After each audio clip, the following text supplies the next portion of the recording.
La dîme que Dieu attend de nous, elle, c'est celle qui doit être apportée. Donner la dîme directement, quelque part, sans avoir fait le mouvement de venir vers une assemblée d'adoration, est un signe de déshonneur. La dîme est une offrande de reconnaissance, c'est aussi une offrande d'action de grâce.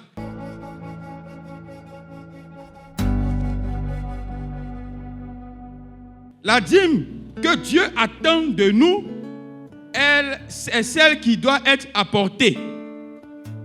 Dieu demande à son peuple de venir jusqu'à lui, dans un lieu précis. Apporter signifie, pour eux à l'époque, d'aller jusqu'à Jérusalem pour apporter la dîme, pour la déposer, pour remettre à qui de droit. Et le qui de droit se trouvait à Jérusalem. Voyez-vous, les sacrificateurs, les Lévites étaient éparpillés en temps normal dans toutes les tribus d'Israël.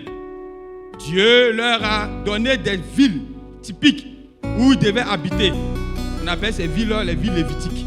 Et chaque fois que c'était leur tour de servir au temple, ils effectuaient le voyage, ils allaient à Jérusalem, ils servent pendant 1 mois, 2 mois, le temps qui leur est dévolu. Et puis après cela, ils retournaient dans leur village respectif. C'est dire que les sacrificateurs et les Lévites habitaient avec même le peuple. Mais remarquez que Dieu n'a pas autorisé ce raccourci-là.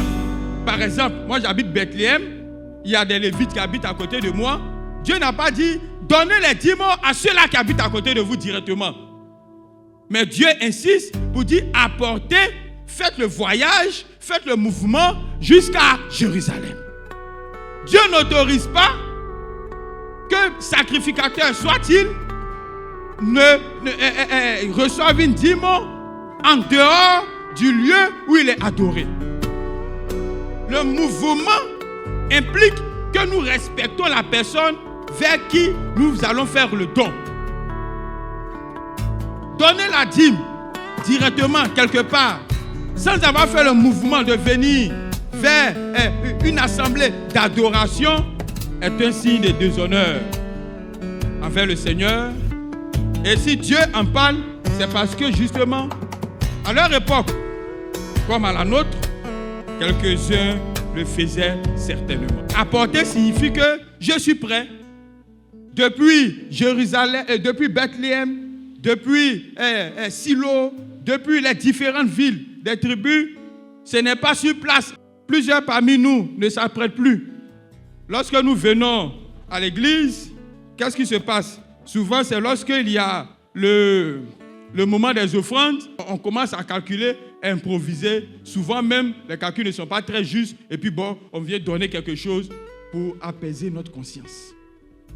Moi, j'ai donné, Dieu lui-même il sait, j'ai donné. Apporter sous-entend que nous nous sommes apprêtés. Ça pose peut-être la question de l'actualité. Est-ce qu'on doit continuer à donner la dîme? Cette question-là, je l'entends souvent. Peut-être que certains parmi vous se la posent aussi. Je vais dire, nous les chrétiens, est-ce que dans le Nouveau Testament, on doit payer la dîme? Oui. Dieu commence par dire que je suis votre Dieu, je ne change pas. Pour la question qu'il est en train de toucher là, il dit il ne change pas.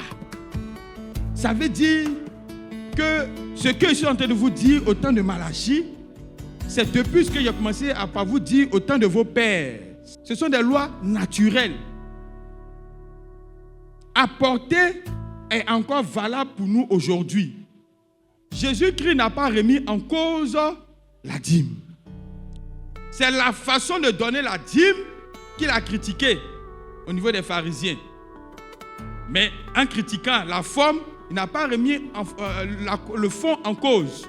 Mais ce que nous retenons, c'est que dans notre dénomination, dans notre église, nous avons décidé de garder la dîme.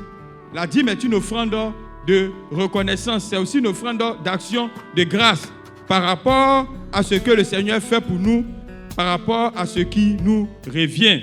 me garde.